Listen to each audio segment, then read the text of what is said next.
Tourist visa পাওয়া কতটা কঠিন, ওয়ার্ক ভিসা কীভাবে পাওয়া যায়, ইনক্লুডিং ফার্মার্স কৃষিক্ষেত্রে যে ভিসা আছে সেটা নিয়ে কথা বলবো। এবং আসসালামু আলাইকুম, আমি মোহাম্মদ আল ফারুক বলছি নিউ জার্সি থেকে। আপনারা অনেকেই জানতে চান যে আমেরিকাতে কি ভিসাটা বন্ধ হয়ে গেছে, student visa, immigrant visa, visitors visa, এবং সেগুলিকে এখনও দিচ্ছে নাকি একেবারে বন্ধ হয়ে গেছে। এটা আপনাদের অনেকের প্রশ্ন। সেই সব প্রশ্ন নিয়েই আজকের এই ভিডিও।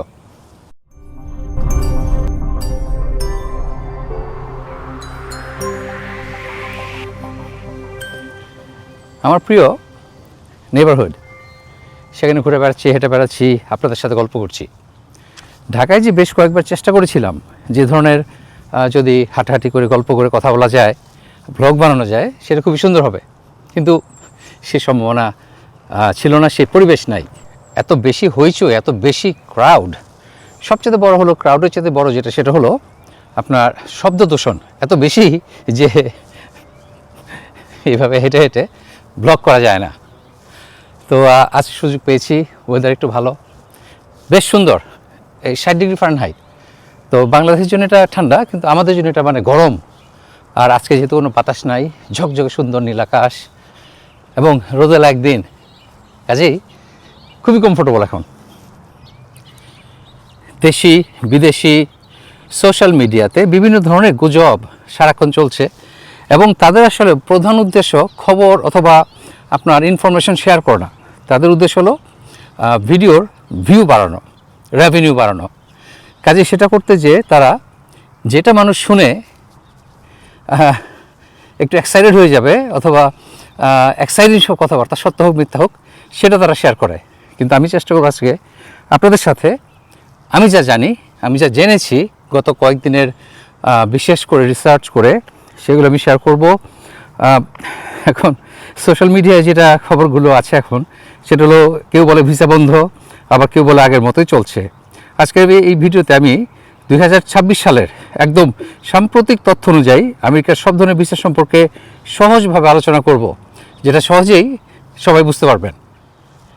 এই তো আমার প্রিয় বোন, আমি যখন এখানে আসি আমার বাড়ির পিছনে, তখন কিন্তু বেশিরভাগ ক্ষেত্রেই কোনো সাবজেক্ট থাকে না যে কী নিয়ে কথা বলবো, আজকে কী নিয়ে আলোচনা হবে। অটোমেটিক বিভিন্ন ধারণা, বিভিন্ন আইডিয়া চলে আসে। এখানে আসলে মনটা একদম খোলামেলা হয়ে যায়, আর যে পরিবেশ সবারই হওয়ার কথা। যাই হোক, কাজের কথায় ফিরে যাই। এই ভিডিওতে আমরা জানবো আমেরিকান ভিসা মোট কত ধরনের, স্টুডেন্ট ভিসা এখনও দেওয়া হচ্ছে কিনা, ট্যুরিস্ট ভিসা পাওয়া কতটা কঠিন, ওয়ার্ক ভিসা কীভাবে পাওয়া যায়, ইনক্লুডিং ফার্মার্স কৃষিক্ষেত্রে যে ভিসা আছে সেটা নিয়ে কথা বলবো, এবং সত্যি কি কিছু ভিসা বন্ধ করা হয়েছে, আর এগুলো সব নিয়ে আজকে আমাদের আলোচনা। এখন প্রথমে যেটা নিয়ে ডিসকাস করবো সেটা হলো আমেরিকা ভিসা কত ধরনের হয়। প্রথমে একটি গুরুত্বপূর্ণ বিষয় বুঝতে হবে, সেটা হলো আমেরিকা ভিসা মূলত দুই ধরনের। প্রথমটা হলো নন ইমিগ্রেন্ট ভিসা, এগুলো অস্থায়ী ভিসা, মানে আপনি আমেরিকা যাবেন, কিছুদিন থাকবেন, তারপর আবার ফিরে আসবেন। আর দ্বিতীয়টি হলো ইমিগ্রেন্ট ভিসা, এটা মূলত স্থায়ীভাবে আমেরিকা থাকার জন্য, যেটাকে আমরা সাধারণত গ্রিন কার্ড ভিসা বলি। আজকে এই ভিডিওতে আমরা এই দুই ধরনের ভিসা নিয়েই বিস্তারিত আলোচনা করব।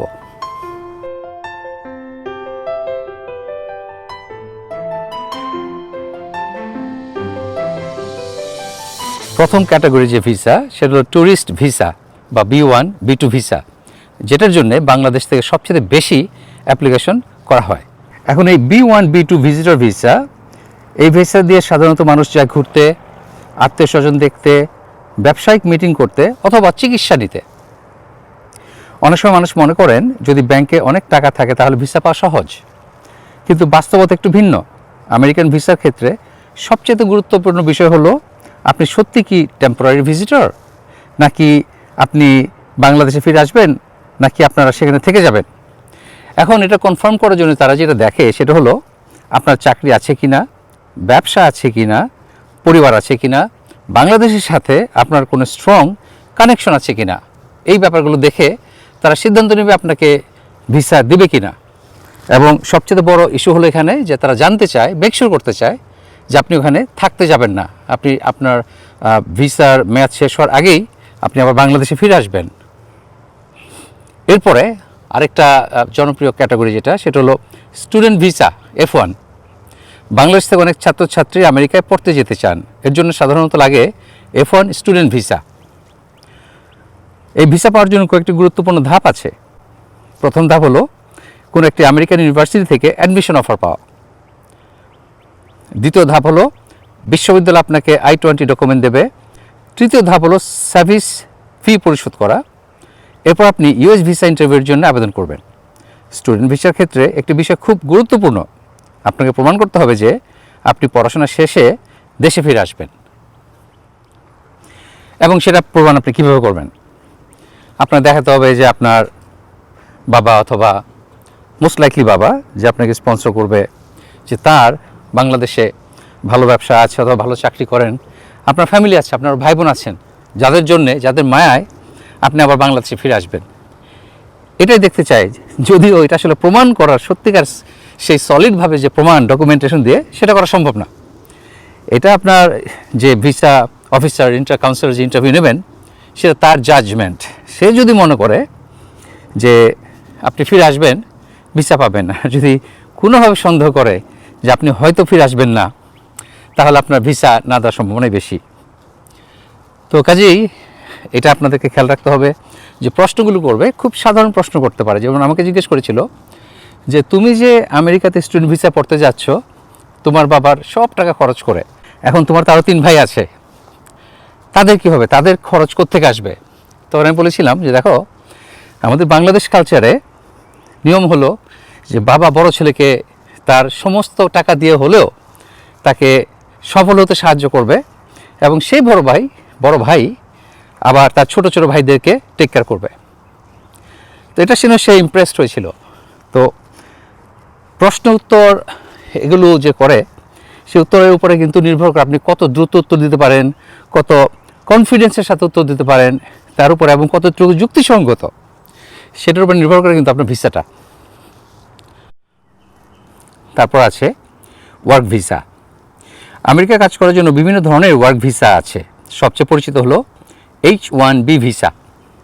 এই ভিসা সাধারণত দেওয়া হয় ইঞ্জিনিয়ার, IT প্রফেশনাল, গবেষক অথবা রিসার্চ স্কলার, বিশেষ দক্ষতা সম্পন্ন পেশাজীবী। কিন্তু এখানে একটি বাস্তবতা আছে, এই ভিসা সাধারণত ডাইরেক্টলি অ্যাপ্লাই করে পাওয়া যায় না। প্রথমে একটি আমেরিকান কোম্পানি আপনাকে চাকরির অফার দেবে, তারপর সেই কোম্পানি আপনার জন্য ভিসা পিটিশন করবে। এছাড়াও সিজনাল জব এর জন্য আছে H-2A agriculture visa, H-2B seasonal non agriculture. এরপর হলো এক্সচেঞ্জ ভিসা। এটা হলো আরেকটি গুরুত্বপূর্ণ ভিসা, J-1 এক্সচেঞ্জ ভিসা। এই ভিসা সাধারণত দেওয়া হয় research programme, internship, cultural exchange, visiting scholar.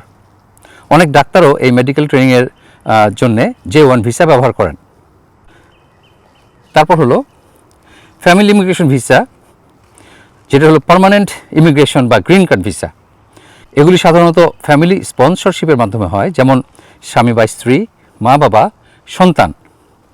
যদি একজন US সিটিজেন তার পরিবারকে স্পন্সর করেন তাহলে তারা ইমিগ্রেন্ট ভিসা পেতে পারেন। যদিও সেটা এখন অনেক সময় লাগে, 12-14 বছর লেগে যেতে পারে, তবে হাজব্যান্ড ওয়াইফের ক্ষেত্রে সেটা একটু কম। এখন 2026 সালের সবচেয়ে বড় আপডেট, যেটা হলো সবচেয়ে গুরুত্বপূর্ণ প্রশ্ন। অনেকে বলছেন আমেরিকা কি বাংলাদেশ ভিসা বন্ধ করে দিয়েছে? সংক্ষেপে বললে সব ভিসা বন্ধ হয়নি, তবে কিছু ক্ষেত্রে প্রসেসিং ধীর হয়ে গেছে এবং স্ক্রুটিনি অনেক বেড়ে গেছে অথবা বেশি হয়েছে। বিশেষ করে ইমিগ্রেন্ট ভিসা ক্যাটাগরি কিছু দেশের জন্য অস্থায়ীভাবে পজ করা হয়েছে। এ কারণে অনেক আবেদনকারীর প্রসেসিং ডিলে হচ্ছে। নতুন কঠোরতা 2026 সালে আরেকটি বিষয় আলোচনায় এসছে। কিছু ক্ষেত্রে ভিজিটর ভিসা হোল্ডারদের জন্য ফাইন্যান্সিয়াল বন্ডের কথা বলা হয়েছে। মানে যদি কেউ আমেরিকায় গিয়ে ওভারস্টে করে তাহলে তাদের সেই টাকা কনফিসকেট করা হবে, এবং সে ওভারস্টেকে ডিসকারেজ করার জন্য এই বন্ডের ব্যবস্থা হয়েছে। এখন আমি একটা বাস্তব পরামর্শ দিচ্ছি, সেটা হলো অনেক সময় আমরা ইউটিউব বা ফেসবুকে শুনি এই ভিসা এখন সহজ, ওই ভিসা এখন নিশ্চিত। এ ধরনের কথা অনেক সময় বাস্তব না। ভিসা মূলত নির্ভর করে আপনার ব্যক্তিগত প্রোফাইল, আপনার ফাইন্যান্সিয়াল সিচুয়েশন এবং আপনার পারপাস অফ ট্রাভেলের উপরে। শেষে একটা কথা বলবো, আমেরিকার ভিসা পাওয়া কঠিন হতে পারে কিন্তু অসম্ভব না। যদি আপনার ডকুমেন্ট সত্যি হয়, উদ্দেশ্য পরিষ্কার হয়, তাহলে অনেক অনেক মানুষ এখনও ভিসা পাচ্ছেন। সুতরাং গুজব বা শর্টকাটের পিছনে না ছুটে সঠিক তথ্য জেনে আবেদন করা খুবই গুরুত্বপূর্ণ। আজকের ভিডিও যদি আপনাদের কাজে লাগে তাহলে ভিডিওটি শেয়ার করতে পারেন, কারণ অনেক মানুষ এই তথ্যগুলো জানতে চায়। তো এখন আরও একটি ব্যাপার ছিল যেটা নিয়ে কথা বলি। বাংলাদেশের জন্য কোন ইউএস ভিসা বাস্তবে পাওয়া তুলনামূলকভাবে সহজ? ব্লগে এই অংশটি অনেকে শুনতে চান, অনেকে জানতে চান। এখন যে বাস্তব কথা সেটা হলো, আমেরিকার ভিসা এমন না যে কোনো একটি ভিসা সবার জন্য সহজ। ভিসা নির্ভর করে আপনার শিক্ষা, আপনার পেশা, আপনার আর্থিক অবস্থা এবং আপনার ভ্রমণের উদ্দেশ্য। তবে বাস্তব অভিজ্ঞতা অনুযায়ী বাংলাদেশিদের জন্য কয়েকটি ভিসা তুলনামূলকভাবে বেশি দেখা যায়। সবচেয়ে সহজ যেটা স্টুডেন্ট ভিসা F1, সেটা পেয়ে প্রচুর স্টুডেন্ট যায় আমেরিকাতে পড়াশোনা করতে। কারণ অনেক বিশ্ববিদ্যালয়ে আন্তর্জাতিক ছাত্র নেয়, পড়াশোনা করার বৈধ সুযোগ, পরে OPT ওয়ার্ক পারমিট পাওয়া যায়, অনেক সময় পরে H1B ভিসা এ যাওয়ার সুযোগ হয়। এই কারণে অনেকের জন্য এটি সবচেয়ে বাস্তবসম্মত পথ। তবে গুরুত্বপূর্ণ বিষয় হলো admission letter, financial proof, strong interview, যার কথা আমি ভিডিও শুরুতেই বলেছি। আরেকটা সহজ ওয়ে হলো ট্যুরিস্ট ভিসা B1 B2। এখন সাধারণত মানুষ চায় ঘুরতে, আত্মীয় দেখতে, বিজনেস মিটিং করতে, কিন্তু এখানে একটি বড় চ্যালেঞ্জ আছে। ইউএস এমবাসি দেখতে চায় আপনি কি সত্যি ভিজিটর নাকি সেখানে গিয়ে থেকে যাবেন। তাই স্ট্রং টাইজ দেখাতে হয়, ভালো চাকরি, ভালো অথবা বড় সাকসেসফুল ব্যবসা, পরিবার এবং আপনার সম্পত্তি যেটা বাংলাদেশে আছে। এখন এই ভিজিটর ভিসা নিয়ে একটা কথা বলি। বাংলাদেশে অনেক দালাল, তারা 30 লাখ 40 লাখ টাকা নিয়ে বলে যে ফ্যামিলি ভিসা দিয়ে দিবে। আসলে তারা কিন্তু বাস্তবে কিছুই করে না। তারা যেটা করে সেটা হলো আপনার অ্যাপ্লিকেশনগুলি সঠিকভাবে ফিল আপ করে দেয়। এই শুধু অ্যাপ্লিকেশন ফিল আপ করার জন্য আপনাকে 30-40 লাখ টাকা নাকি যুক্তিসঙ্গত? আমার মনে হয় না। তো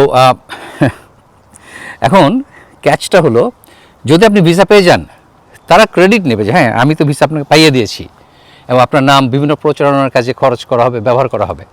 তারা গাইডেন্স দেয়, আমি যেটা দিচ্ছি সেই একই গাইডেন্স, এর সাথে বেশি কিছু না। এবং ভিসা পেলে তাদের ক্রেডিবিলিটি বেড়ে যায় এবং আপনার কাছ থেকে তারা 30-40 লাখ টাকা পেয়ে গেল। এখন যদি ভিসা না পান তাহলে কী হবে? তাহলে সে আপনার টাকা ফেরত দিয়ে দিবে, কিন্তু সেটা কবে? 1 বছর, 2 বছর, 5 বছর পরে ভেঙে ভেঙে যদি আপনাকে দেয়। সবসময় যে সে টাকা পাওয়া যায় সেটা কিন্তু কোনো গ্যারান্টি নাই। কাজে দালাল থেকে নিশ্চিতভাবে দূরে থাকবেন। আপনার তারা বলবে আমেরিকা যে আপনাকে চাকরি দিয়ে দেবে, হেন করবে তেন করবে, গ্রিন কার্ড বানাতে সাহায্য করবে। এটা এমন কিছু না যেটা আপনি একাও করতে পারবেন না। এর জন্যে কোনো দালালের সহযোগিতার প্রয়োজন নাই। দালাল থেকে দূরে থাকুন, আপনার পয়সা সেভ করুন। সেই 30-40 লাখ টাকা বাংলাদেশ ইনভেস্ট করেও আপনি অনেক ভালো কিছু করতে পারেন। এখন আরেকটা এক্সাম্পল দিই। আমার কাছে প্রচুর মানুষ রিচ আউট করে, ভাইয়া এটা কি করব, ভাইয়া ওইটা কি করব, ভাইয়া আমি আসতে চাই, আমাকে সাজেশন দেন, আমি ভিসা পেয়েছি এখন কি করব। তা আমার এক চেনা জানা, সে তার ফ্যামিলি নিয়ে আমেরিকা আসবে ট্যুরিস্ট ভিসায়। সে হাঁড়ি, পাতিল, দা, খুন্তি প্রায় এক একজনের 3টা-4টা করে সুটকেস নিয়ে, বোঝাই যায় তাদের এক একজনের 4টা-5টা করে জ্যাকেট, জুতা, তারপর ওই যে বলেছি যে পাটা পোতা সব কিছু নিয়ে তারা যাচ্ছে। তখন আমি বললাম যে ভাই এটা করেন না, কারণ কাস্টমসে যদি আপনাকে দেখে যে এতগুলি সুটকেস, তাহলে ওরা খুঁজে দেখবে ভিতরে।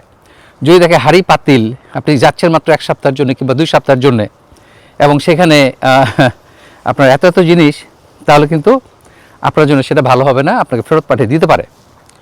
তো পরে আমার কথা শুনে সে খুবই অল্প 2 সপ্তাহের জন্য গেলে যা যা জিনিস লাগে সেগুলো নিয়ে গেছে। তো আমেরিকা পৌঁছে আমাকে নক করলো যে ভাইয়া আমাকে তো কিছুই জিজ্ঞেস করে নাই, শুধু শুধু আমরা এতগুলো জিনিস আমি বাংলাদেশে রেখে গেলাম। কিন্তু এটা বুঝলো না যে সে যদি সত্যি নিয়ে যেত তাহলে নিশ্চিতভাবে ধরা খেত এবং বাংলাদেশে ফেরত পাঠিয়ে দিত। এখন ধরে নাই, এই জন্য আমার দোষ হয়ে গেছে, অনেক কষ্ট পেয়েছি। বাট আমরা মানুষ, বিশেষ করে আমরা বাঙালিরা, আপনার কি বলবো, আপনি যদি ভালো বলেন তাহলে হয়তো আপনি তাদের কাছে খারাপ হয়ে যাবেন, অথচ আপনি তাদেরকে হেল্প করেছেন। আরও একটি ভুল ধারণা আছে আমাদের বাংলাদেশিদের মধ্যে, সেটা হলো যে ট্যুরিস্ট ভিসা পেতে হলে আপনাকে 8-10টা কান্ট্রি ঘুরে বেড়াতে হবে এবং পাসপোর্ট মোটা করতে হবে, তাহলে আপনি ভিসা পাবেন সহজে। ব্যাপারটা মোটেও সঠিক না। আপনার ধরেন আপনি কোনো পাসপোর্টে আপনার একটা সিল নাই, কোথাও যান না, আপনি জীবনে প্রথম দেশ যাবেন, আমেরিকাতে বেড়াতে যাবেন। এখন ভিসা অফিসার আপনাকে অবশ্যই জিজ্ঞেস করবে যে আপনার বাড়ির কাছে এত সুন্দর সুন্দর জায়গা থাকতে আপনি কেন আমেরিকা যেতে চান? আপনি এখন সিঙ্গাপুর যান নাই, থাইল্যান্ড যান নাই, মালয়েশিয়া যান নাই, সেখানে তো সবাই বেড়াতে যায়, সেখানে না যে আপনি একবারে আমেরিকা চলে যেতে চান। তখন উত্তর হবে আপনার বাস্তবসম্মত এবং লজিক্যাল। আপনি বলতে পারেন এটাই যে উত্তর দিতে হবে সেটা না, বাট এই ধরনের উত্তর যেটা নাকি অ্যাকসেপ্টেবল। আপনি বলতে পারেন যে ভাই আমি তো সিঙ্গাপুর থাইল্যান্ড দেখতে চাই না, ছোটোবেলা থেকে দেখে এসেছি আমেরিকা, জেনে এসেছি আমেরিকা, আমি আমেরিকা যেতে চাই, নিউ ইয়র্ক দেখতে চাই, আমি স্ট্যাচু অফ লিবার্টি দেখতে চাই, সেটা তো সিঙ্গাপুর থাইল্যান্ডে নাই। আমার লাইফে আর কোনো দেশ ঘোরার কোনো স্বপ্ন নাই, আমি শুধু আমেরিকায় যে স্ট্যাচু অফ লিবার্টিটাকে নিজ চোখে একবার দেখে আসতে চাই, আমি ম্যানহাটন যেতে চাই, আমি সেন্ট্রাল পার্ক দেখব, তো এটাই আমার স্বপ্ন। কাজেই আমি কেন সিঙ্গাপুর যাব, মালয়েশিয়া যাব অথবা থাইল্যান্ড যাব? এটা একটা এক্সাম্পল দিলাম, এই উত্তরই হবে তার কোনো কথা নাই। তো বটম লাইন হলো যার কোথাও আগে পরে বেড়ানোর কোনো এক্সপিরিয়েন্স নেই সে কিন্তু ভিসা পায়। আবার দেখা গেল 20টা দেশ ভ্রমণ করেছে গত 2 বছরে। 40 বছর বয়সের মানুষ, সে 2 বছরে 20টা দেশ ভ্রমণ করে ফেলেছে। প্রথম প্রশ্ন উঠবে আপনি তো আসলে ট্রাভেলার না, সারা জীবন ট্রাভেল করেন নাই, গত 2 বছরে এতগুলো দেশ ঘুরেছেন, অবভিয়াসলি আপনি আমেরিকান ভিসা চান। আমাদেরকে কনভিন্স করার জন্যে আপনি এতগুলো দেশে ঘুরেছেন যার কোনো প্রয়োজন ছিল না। তো কাজে এগুলো আমাদেরকে খেয়াল রাখতে হবে, মনে রাখতে হবে। যারা ভিসা দেয়, ইন্টারভিউ নেয়, কাউন্সিলর অনেক স্মার্ট, তারা মানুষের হাঁটা চলা দেখে, মুখের এক্সপ্রেশন দেখে মনের কথা কিছুটা হলে আঁচ করতে পারে। সত্য মিথ্যা, কে সত্য বললো কে মিথ্যা বললো তারা ধরতে পারে, এবং এই ট্রেনিং দিয়েই তাদেরকে পাঠানো হয়েছে এবং তারা এই ব্যাপারে অনেক অনেক স্কিলড, এই জন্যই তাদের এই পজিশন দেওয়া হয়েছে। এই ব্যাপারগুলো মনে রাখবেন, কোনো কিছু লুকাতে যাবেন না, কোনো কিছু হাইড করবেন না, কোনো মিথ্যা কথা বলবেন না। কারণ মিথ্যা বললে দেখা গেলো ফিউচারে আপনার সমস্ত ভিসা বন্ধ হয়ে গেলে আপনি কখনোই আর আমেরিকাতে ঢুকতে পারবেন না। ইভেন আপনার যদি কোনো ক্রিমিনাল ব্যাকগ্রাউন্ড থাকে, ধরুন আপনি জেলে গিয়েছেন অথবা আপনার নামে খুব খারাপ ধরনের কোনো অ্যাকুজেশন আছে, জিজ্ঞেস করলে সত্যি বলে দিবেন, মিথ্যা বললে পার্মানেন্টলি ব্যান হয়ে যাবেন, কখনো আসতে পারবেন না। কাজে আমেরিকান সমস্ত কালচার, আমেরিকান সোসাইটি, ইভেন চাকরির ক্ষেত্রে সব জায়গাতে একটা জিনিস, যেটা কখনোই কিছু লুকাবেন না, যেটা জিজ্ঞেস করবে সিম্পলভাবে সঠিক উত্তর দিয়ে দিবেন, লুকাবেন না কিছুই। তাহলে আপনার বিশ্বস্ততা, আপনার যে অনেস্টি, এটা দেখে আপনাকে কনসিডার করতে পারে। এক্সচেঞ্জ ভিসা বা J1, অনেকেই এই ভিসা সম্পর্কে জানেন না, কিন্তু বাস্তবে অনেক মানুষ J1 এক্সচেঞ্জ ভিসা দিয়ে আমেরিকা যায়, যেমন research scholar, internship, trainee programme, visiting physician, বিশেষ করে বিশ্ববিদ্যালয়ের শিক্ষক, গবেষক, ডাক্তার, তারা এই ভিসা ব্যবহার করেন। H1B ওয়ার্ক ভিসা, যেটা হলো আরেকটা ভিসা, সেটা কঠিন কিন্তু সম্ভব। এটা হলো স্কিল্ড ওয়ার্কার ভিসা, যাদের সাধারণত পাওয়া যায় software engineer, data scientist, researcher, specialised professional. কিন্তু সমস্যা হলো এই ভিসার জন্য আগে US এমপ্লয়ার স্পন্সর করতে হয়, তাই এটি সহজ না, তবে কোয়ালিফাইড হলে সম্ভব। ফ্যামিলি ভিসা, যেটা পার্মানেন্ট ভিসা অথবা গ্রিন কার্ড ভিসা, যদি আপনার পরিবারে কেউ US সিটিজেন হয়, যেমন স্পাউস, প্যারেন্টস অথবা চিলড্রেন, ভাই বোন হতে পারে, তাহলে ফ্যামিলি ইমিগ্রেশন সম্ভব। এই ক্ষেত্রে অ্যাপ্রুভাল রেট ভালো, কিন্তু প্রসেসিং অনেক সময় লাগে। তো যে বিষয়গুলো মানুষ ভুল ভাবে, অনেকেই মনে করেন ট্যুরিস্ট ভিসা নিয়ে গিয়ে কাজ করা যাবে, স্টুডেন্ট ভিসা মানেই গ্রিন কার্ড, এজেন্সি দিয়ে নিশ্চিত ভিসা পাওয়া যায়। এই ধারণাগুলো সম্পূর্ণ ভুল। এখন বাংলাদেশের জন্য আমেরিকা যাওয়ার সবচেয়ে বাস্তবসম্মত পথ সাধারণত 3টি: স্টুডেন্ট ভিসা, ভিজিটর ভিসা এবং এক্সচেঞ্জ ভিসা। এগুলো নিয়ে আমি সমস্তটা ডিটেলস আপনাদের সাথে ডিসকাস করলাম। আশা করি আপনারা আপনাদের কিছু কিছু উত্তর জানতে পেরেছেন। এখন আরেকটা ব্যাপার, ইম্পর্টেন্ট ব্যাপার নিয়ে ডিসকাস করি, যে US ভিসা ইন্টারভিউতে কী কী প্রশ্ন করে।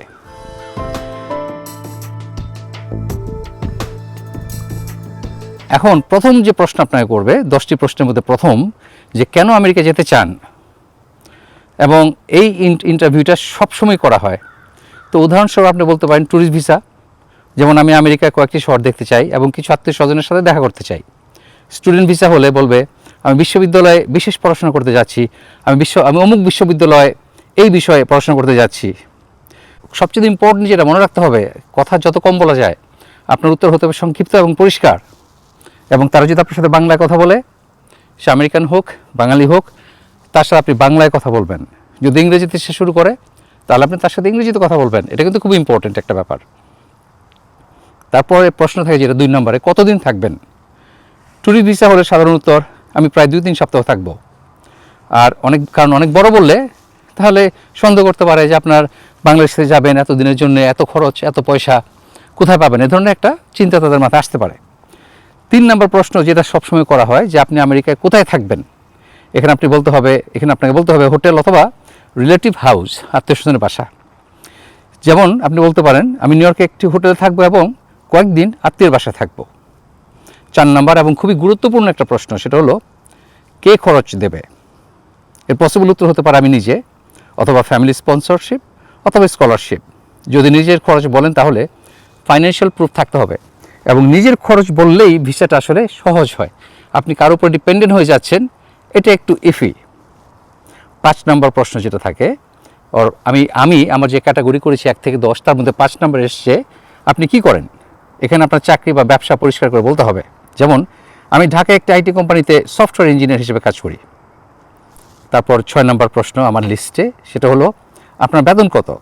এই প্রশ্নে অনেকেই নার্ভাস হয়ে যান, কিন্তু সত্যি বলাই ভালো, কারণ ব্যাংক স্টেটমেন্টে সেটা দেখা যায়। এবং তারা কিন্তু এইসব ব্যাপারগুলো আপনার জিজ্ঞেস করার আগেই, আপনার ইন্টারভিউ শুরু হওয়ার আগেই এই ইনফরমেশনগুলো তাদের কাছে আছে। তারা শুধু দেখতে চায় আপনি সত্যি বলেন কি না, নাকি কিছু লুকানোর চেষ্টা করছেন। তারপরে প্রশ্ন যেটা আমার লিস্টে, সেটা হলো আপনার পরিবার কোথায়। এখন এখানে আপনার এই প্রশ্নের যে উদ্দেশ্য, সেটা হলো আপনার যে হোম কান্ট্রি বাংলাদেশ থেকে আসবেন, আপনার ফ্যামিলিটাই সেটা কি, কে কে আছে আপনার ফ্যামিলিতে, এটা জানা।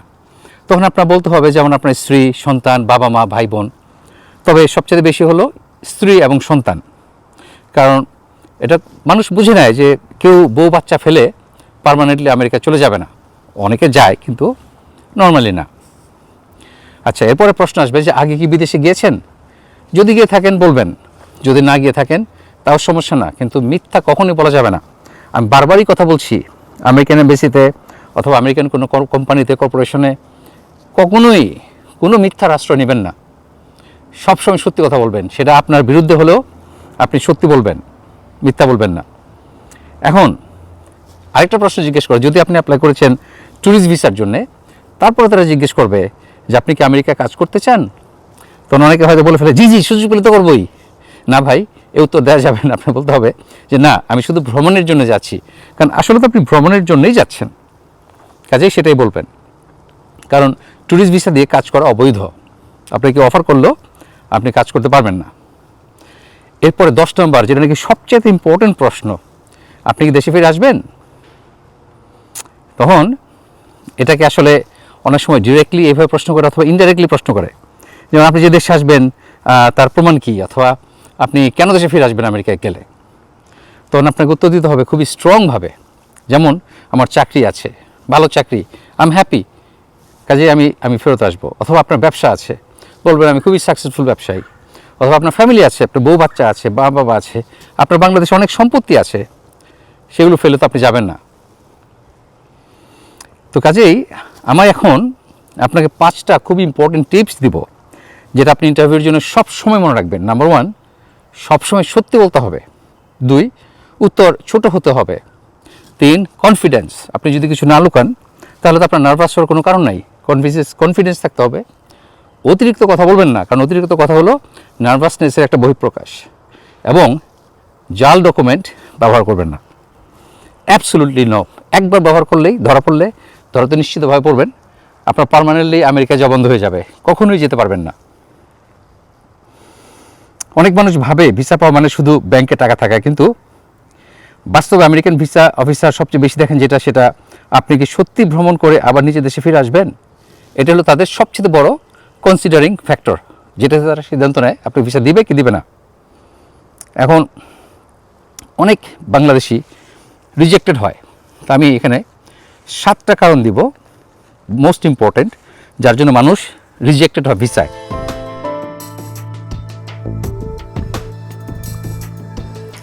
যেমন নাম্বার 1, স্ট্রং কান্ট্রি টাইজ না থাকা। এটা হলো সবচেয়ে বড় কারণ। ভিসা অফিসে দেখতে চান আপনি কি ভ্রমণ শেষে নিজ দেশে ফিরে আসবেন। যদি দেখা যায় স্থায়ী চাকরি নেই, স্থায়ী ব্যবসা নেই, পরিবার বিদেশে, তাহলে আপনার ভিসা নাও দিতে পারে। আমার লিস্টে 2 নম্বর হলো আত্মবিশ্বাসের অভাব, যেটা আমি আগেই বলেছি। আপনি যদি সত্যি কথা বলেন, আপনার যদি যে ইন্টারভিউতে আপনি যা জানিয়েছেন সব সত্যি হয়, নার্ভাস হওয়ার কোনো কারণ নাই। কাজেই নার্ভাস হলেই সন্দেহ বাড়ে। আত্মবিশ্বাস থাকতে হবে। এখন ইন্টারভিউতে আত্মবিশ্বাসের অভাব নিয়ে কিছু কথা বলি। অনেক সময় মানুষ খুব নার্ভাস হয়ে যায়, উত্তর পরিষ্কার দিতে পারে না, কথা জড়িয়ে যায়, আই কন্ট্যাক্ট রাখতে পারে না, চোখে চোখ রেখে কথা বলতে পারে না। এতে অফিসার মনে করতে পারে আপনি কিছু লুকাচ্ছেন। 3 নাম্বার আছে উদ্দেশ্য পরিষ্কার না হওয়া। আপনি কেন আমেরিকা যাচ্ছেন এই প্রশ্নের উত্তর খুব পরিষ্কার হতে হবে। যদি কেউ বলেন ঘুরতে যাব, কিন্তু কোথায় যাব বা কী করতে যাব, কোথায় কোথায় বেড়াবো সেটা বলতে পারে না, তাহলে সন্দেহ তৈরি হয়। এত টাকা খরচ করে যাবে কিন্তু কোথায় বেড়াতে যাবে সে জানে না, কী কী দেখতে যাবে সে জানে না, তার এক্সাইটমেন্ট কেন। কাজেই এখানে সন্দেহ ঘনীভূত হবে। ফাইন্যান্সিয়াল ইনকনসিস্টেন্সি, এটা হলো আরেকটা ইম্পর্টেন্ট ব্যাপার। ব্যাংক স্টেটমেন্ট এবং আয়ের মধ্যে মিল থাকতে হবে। যেমন বেতন 50,000 টাকা, কিন্তু ব্যাংকে হঠাৎ 20 লাখ টাকা চলে এসছে গত 2 মাসে অথবা 6 মাস অথবা 1 বছর আগে। এটা অফিসারের কাছে সন্দেহজনক মনে হতে পারে। আপনাকে তখন প্রমাণ থাকতে হবে যে আপনি সম্পত্তি বিক্রি করেছেন, জমি বিক্রি করেছেন, এই জন্য আপনার এত টাকা এসছে। এটা না বলতে পারলে এটা একটা সন্দেহজনক কারণ। আর হলো ফেক ডকুমেন্টস, এটা অত্যন্ত গুরুত্বপূর্ণ, যেটা আবারও বলছি। Fake bank statement, fake job letter, fake invitation যদি ধরা পড়ে তাহলে শুধু ভিসা রিজেক্ট না, ভবিষ্যতেও আপনি আর ভিসা পাবেন না। আর ইন্টারভিউতে বেশি কথা বলা আরেকটা বড় সমস্যা।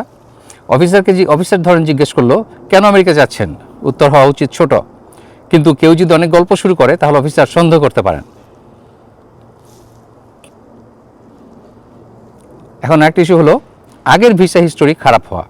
যদি আগে কোনো দেশে ওভারস্টে করেন, ভিসা ভায়োলেশন করেন, তাহলে ইউএস ভিসা কঠিন হয়ে যায়।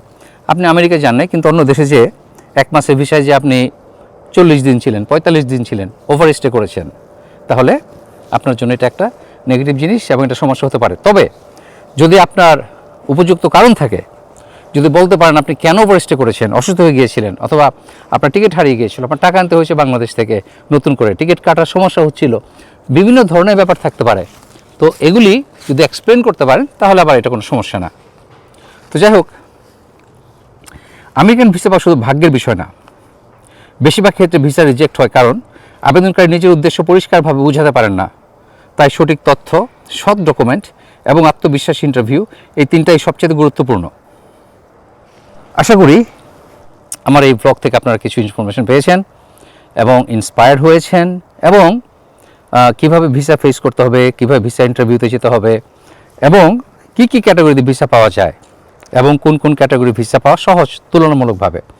আরেকটা কথা বলা হয়নি এখনও, যে ফার্মার্স ভিসা, হ্যাঁ সেটা একটা ভিসা আছে, কিন্তু সেই ভিসা বাংলাদেশ থেকে দেওয়া হয় খুবই কম। কারণ একটু কমন সেন্সটা যদি ভাবি আমরা, যে কেন ভিসা দেওয়া হবে। মেক্সিকো থেকে সমস্ত লেবার আনা যায়, যেখানে মাত্র প্লেন ভাড়া $150, $200 রাউন্ড ট্রিপ টিকিট পাওয়া যায়, $300 পাওয়া যায়। সেটা বাংলাদেশে আসতে হলে $1,500 এখন লাগে। তো এত দূর থেকে একটা লেবার কেন আনবে 3 মাসের জন্য, 6 মাসের জন্য, যেটা মেক্সিকো থেকে সহজেই পাওয়া যাচ্ছে।